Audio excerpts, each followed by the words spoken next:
Hey, I'm Angela Sharp. And I'm Osei Kweku. And welcome to the Daily Mix. Yay! So, how was your weekend? It's pretty good, man. How about yours? All right. Did you do anything fun? You know, I went to an artist showcase at the Ready Room, Sauce Records. It was pretty cool, very enlightening. They had a full house. It was nice. So this is from artists that aren't signed yet, Yeah, right? here in St. Louis, and there's definitely a bubbling artistic scene here. That's pretty cool, though, because if you were one of the people who went, then if one of those people blows up, you get to say, I was at the Ready Room. I need to take ownership early. That's right. I mean, I kind of do that with Eric Church. I saw him at a showcase before he had a deal. Okay. And now I follow his career like I had anything to do with it. But I didn't. How was your weekend? Oh, it was good.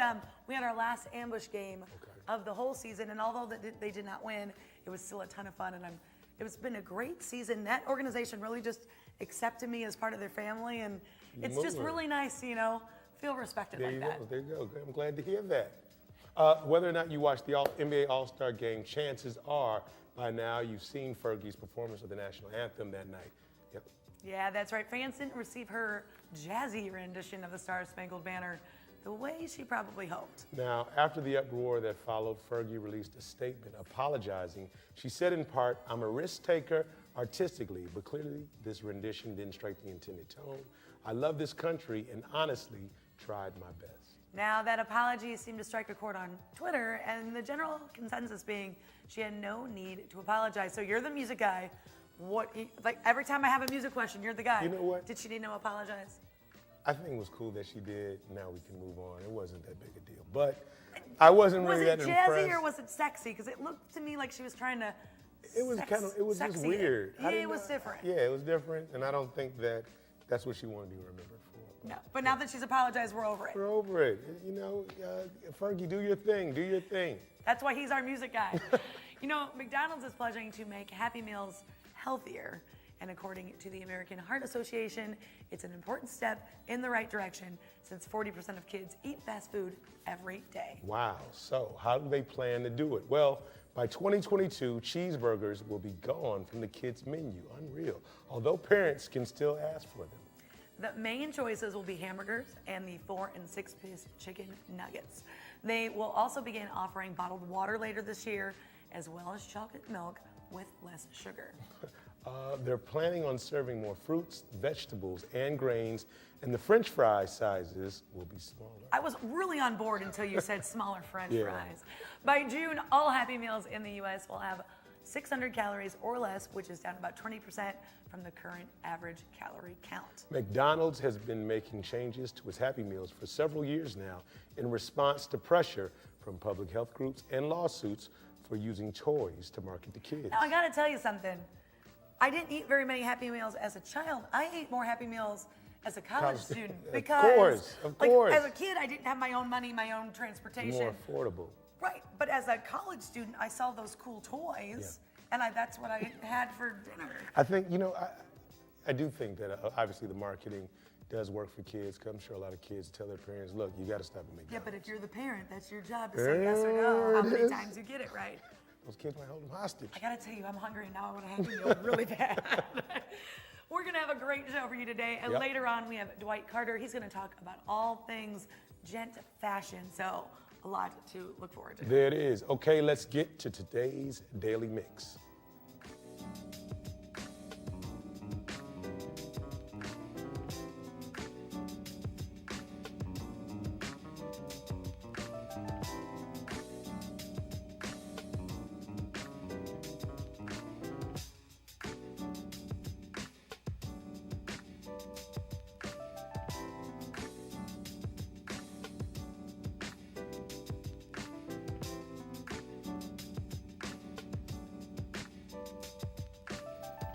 So the Winter Olympics wrapped up this weekend with Team USA bringing home 23 medals, putting them in 4th place overall. Now, did you watch much? Other than the 2 sports that I really, really like, I gotta be honest, I didn't. Did you? I watched all the curling action. Yeah, curling's great. Curling's great. Well, and I love hockey. Right. So I was super excited to see those women Olympic team beat Canada 3-2 in a very intense shootout. That was big. This is the first U.S. Olympic gold medal in women's hockey in 20 years. Canada won won gold in 4 prior Olympics, beating the U.S. in the final game 3 times.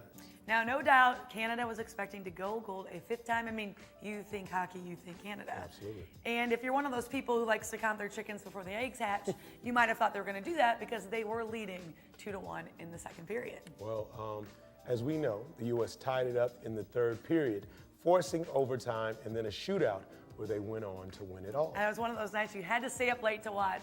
That's why many are calling this the Miracle on Ice sequel. Not only did they take gold, but they did it exactly 38 years to the day that the U.S. men's hockey team defeated Russia in the medal round in Lake Placid on their way to winning gold. That is big. And you know what makes this story even more exciting is that there's a St. Louis connection. Goalie Nicole Hensley is a 2016 graduate from Lindenwood University. Gotta love that. Congrats to Nicole and, of course, all of Team USA. Thank you for keeping me up late and letting me watch something super fun. There it is. Basketball will be taking over the Sky Trade Center in the coming days. It all starts this weekend with the 2018 State Farm MVC Arch Madness basketball tournament. Yep, 10 teams from the Missouri Valley Conference will converge on St. Louis to battle it out for hoop supremacy.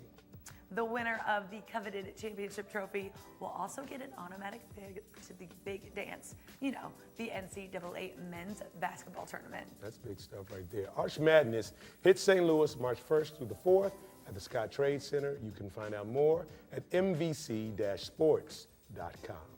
And from MVC to SEC, next up is the 2018 Southeastern Conference Men's Basketball Tournament. That's big. The St. Louis Sports Commission and the University of Missouri are excited to welcome the tournament for its debut here in St. Louis. Now, St. Louis is no stranger to hosting basketball events, but this one definitely ranks as one of the biggest to hit our region. Yes, it is. Fans are definitely excited to welcome the SEC to the Midwest and watch some of the best basketball in the country. Now, they'll be taking it to the hardwood at Scott Trade Center March 7th through the 11th. You can find out more at stlsports.org. Yeah. I'm really excited for that one. SEC is big. And it's really cool. I mean, every time they have basketball at the Scott Trade Center, it really does well. People are basketball fans here in St. Louis. We don't really, there's not a team anywhere nearby, so come on out and check out. You think we need a pro team? I would love it. You know me, and I love my sports. If we had another pro team, that would be epic. That would be epic. It would be. Are you a beer guy? Yeah. All right, so what do you think of the St. Louis beer scene? Well, let me just say this. I enjoy a good beer, but I think it's pretty diverse. Obviously, Anheuser-Busch, but the craft beers, they seem to be pretty big. So, of course, St. Louis is home to the world's largest brewer, but over the past few years, the local beer scene has exploded.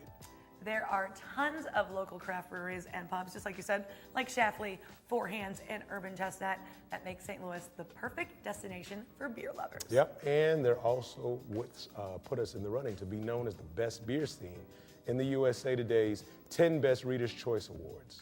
That's pretty cool. So St. Louis is one of the 20 cities that was chosen by a panel of beer experts. Hold on, what do you have to do to be a beer expert? You gotta drink a lot of beer. Oh, well, I mean, beer's not my thing, but what a fun job, right?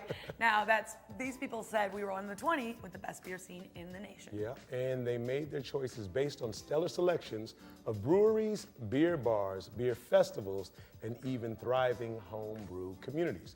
No wonder we made it on the list. That's pretty cool. Now, you can help us take it to #1 by voting for St. Louis now through March 19th. Just head over to 10best.com and scroll down to Reader's Choice Polls. Now, this weekend brought some sad news from the St. Louis Zoo. Yes, on Saturday, the zoo had to say goodbye to Kenzie, the 6-year-old daughter of Asian elephants Raja and Rani.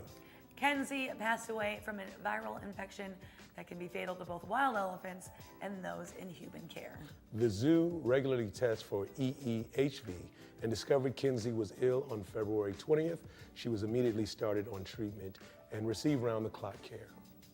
Now, those at the zoo did everything that they could to try to save Kenzie, and it certainly is a devastating loss.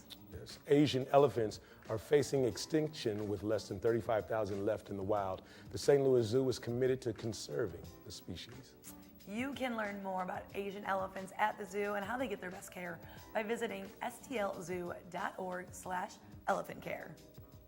In commemoration of the women's suffrage movement, the East St. Louis Alumni Chapter of Delta Sigma Theta Sorority will be hosting their first ever Pumps and Politics, a social action soiree on women's issues this weekend.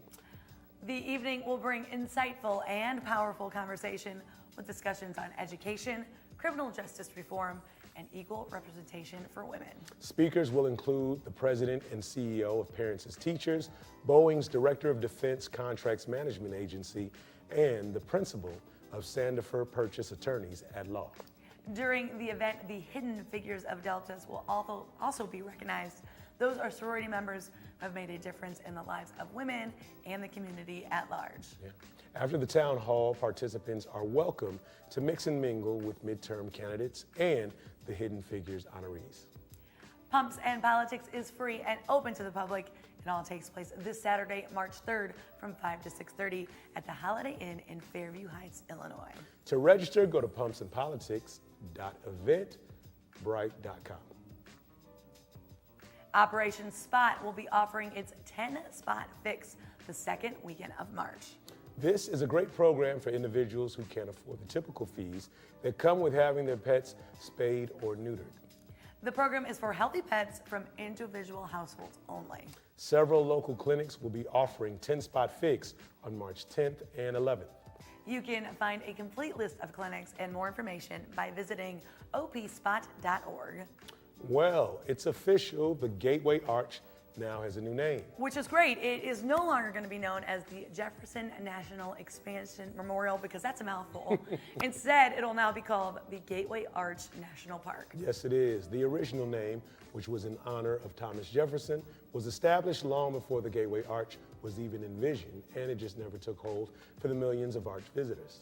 The new name aims to make the national park more recognizable to visitors, as well as better reflect the massive renovations that are set to be unveiled later this year. Lawmakers first introduced the name change to the U.S. Senate last summer.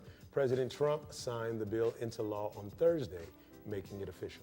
Of course, regardless of its name, the Arch will continue to be a destination where visitors can learn more about Thomas Jefferson and his vision of the westward expansion. The newly renovated museum at the Gateway Arch will celebrate its grand opening on July 3rd. You can always visit gatewayarch.com for all the latest. You gotta love that. Now, baseball is finally back. I'm so excited. You know I'm so excited. The Cardinals are almost here. Yes, and you know what? That means great weather. That means great weather and outside fun. Well, the Cards took the field in Jupiter, Florida this past Friday for their first spring training game. Are you so excited? And you know what? I'm becoming more of a baseball fan. So you're not really a baseball fan? Not really. But being here in St. Louis, it's the thing. It is the thing, and Yeah, it's almost it's more fun. of a social event Yeah. for those people, maybe like yourself, who's not necessarily into the sport. right. You can kind of go with some friends, You hang out, nice weather. Busch Stadium, I mean, you can't beat that. No, you can't beat that at all. Now, they ended up losing that first game to the Marlins 6-4, but they were wearing was a major win. Not mad at them. Players and coaches all wore caps of the Marjorie Stoneman Douglas High School Eagles baseball team. The school was the site of a horrific shooting earlier this month. The game-worn hats will be authenticated and autographed by the Cardinals and will later be auctioned off by Cardinals Care. Man, big up to the Cardinals. Proceeds from the online auction will benefit the Broward Education Foundation, which established the official Stoneman Douglas Victims Fund. The other 29 MLB teams also wore caps to support the victims and their families. Auction dates will be announced at a later time. You can find out more at cardinals.com. Yeah, you gotta love that they did that. That's a really good thing that they did on a really sad incident. But we're gonna keep things fun now. We're gonna lighten the mood. We have Dwight Carter with us. Hi. Thank you so much for being here. Thanks for having me. How you doing, Dwight? I'm doing great. Good to have you here. Yeah, great. Thank So, you. All right, yeah, I mean, so I know you from social media friends. Yeah. How did this all pop up for you? Well, I've been doing fashion shows for 10 years. And in my 10 years of doing shows, I've noticed that we have tons of menswear designers in the Midwest. But you go to fashion shows, you see 80% women and 20% men. And so we decided to, about 5 years ago, I had a conversation with a local designer, Paul Gibson, and I presented him with an idea to do a men's fashion show. After about an hour of brainstorming, we came up with the name GENT, and I put the show on, and we did 2 years of a single event. Last year, I've been working with the guys from Vital Voice magazine, and they were launching a men's magazine called Max. And so I presented them with the idea of doing a multi-day event. So we did 3 days last year, and this year, now it's the Ezra Brooks GENT Fashion Week of 4 days. And next year, hopefully, it'll be 5 days. I love it. It just keeps growing. I know. And it didn't even start off with one event, didn't know if it was going to be successful or not, and it ended up being, it's growing. Yeah. I mean, you're definitely making us look bad in your suit here. So you're dressed up. You're looking good. Thank you. Is fashion your passion, or did you just see a need for more men's fashion? Fashion is a passion of mine. I was in the music business for 10 years before that, and then I kind of transitioned into fashion. Soccer coach too. I don't know. I have a lot of different passions, but fashion is definitely something that I'm focused on, especially in the menswear. Now, can we get Osei in one of these shows sometime here? Yeah, I would love to. I mean, it definitely gives an opportunity for men's models too, because there's not a lot of work opportunities. And I think that's how I kind of came to find out about you in the many years ago. I did the modeling, so I know a lot of guys who really love your events because it gives them an opportunity to kind of show off what they do. Right, exactly. Is this going to be high-end fashion or, a mix? It's a mix. Okay. So we have been using a lot of independent designers and some retail. It's been mainly local and regional. I'm hoping next year we attract some national acts. Oh, that's awesome. But the local acts have to love that you're kind of showcasing they're what they do. They're getting an opportunity to do what they do, and not because, like I said, most of these shows have 80% women and 20% men. What do you think the future is for fashion here in St. Louis? Do you think it can be a hub? Oh yeah, definitely. And with, in 2012 was the first men's fashion week in London. Right. And LA. And then I think Singapore has one, and Puerto Rico. But that's it. And So St. Louis and you are kind of right on the cusp of the trend of more men's fashion weeks. Right. We're not far behind at all. Okay. Yeah. You gotta let forward that be to it. right there in the Definitely. thing. So now, what happens this weekend for someone maybe who's not as familiar with a fashion show? What will happen this weekend? Okay. So Thursday we have a kickoff party, and that's at Ruth's Chris Steakhouse. That's from 6 to 7:30, which is a little happy hour. Friday at Encore at Forest Park is where our fashion show is going to be, and that's going to be from 7 to 10. Open bar, appetizers, 2 local designers, and Oso Style Lab, which is in the Del Mar Loop, are cultivating a show of their own with, I think, 4 designers. Saturday is our pop-up shop at Urban Chestnut from 1 to 4. And then Sunday is our barber battle, which is a fun one. Okay, now I'm out of this loop on a barber battle. What is a barber battle? So we have barbers submit video and photos, and it's at the Ready Room, which I think you spoke about earlier. Absolutely. We use the Ready Room as a music venue, but we use the whole floor and make it into a barbershop. That's going to be And cool. so we bring in authentic barber chairs. There's 3 rounds. You as a attendee can walk around and see the cool stuff they can do with hair. Oh, cool. Now, are all these barbers local? Mm-hmm. So if you need a new guy, you can always go check it out. Scouting in. Yeah, scout, see what they kind of do there, which is that's kind of neat. Yeah, so it's cool that you can find a new barber. If you're a barber, you can get educated on what to do. Or if you just want to, like me, it's entertaining to me, Yeah, well, absolutely. Well, now, you mentioned a pop-up shop before that. Are you going to be selling some of the wares from the fashion show? There's some of the designers are, but there's other accessories designers and local colognes and just all men's accessories going to be there. Okay, so there's a lot of independent people that are locally here on the scene. You said local colognes. Mm-hmm. That should be interesting. That and belts and leather goods, and it's just going to be all about. So if someone wants to get involved and say they are a vendor or they've got talent and they want to share it, can they still be a part of it? Yes. Yeah. Okay. What do they need to do? Just go on brainchildevents.com. All the information's on there. Get all the information. What I love about it is you're kind of, not only are you on trend with, the trend of the times with men getting a fashion week too, but the focus on St. Louis models, St. Louis artists, that kind of thing. Does that make you feel pretty proud It that does. you're kind of showcasing does. the talent, all the different talents from barbers to models to fashion people? Yeah, it does. makes me really proud. Yeah. So over your years, what has been the coolest experience for you hosting one of these fashion weeks?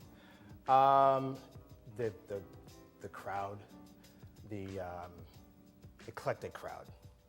Right. It's from everywhere. You know, it's great to see people smiling and having fun and clapping and really having a good time. And even people who aren't maybe necessarily good with fashion themselves, like I me. think you are.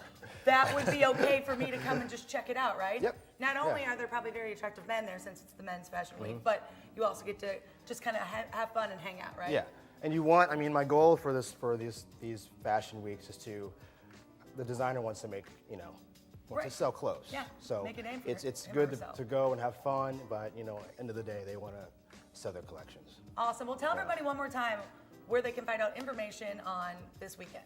Brainchildevents.com. Brainchildevents.com. Definitely check out Dwight Carter and Dwight. all the awesomeness that's happening for GENT Fashion Week. March 1st through the 4th, so that's coming up this weekend. You can check it out. It's right there on your screen. Thanks so much for coming out. Thank you so much. So Thank great you. for having you out here. Thank you.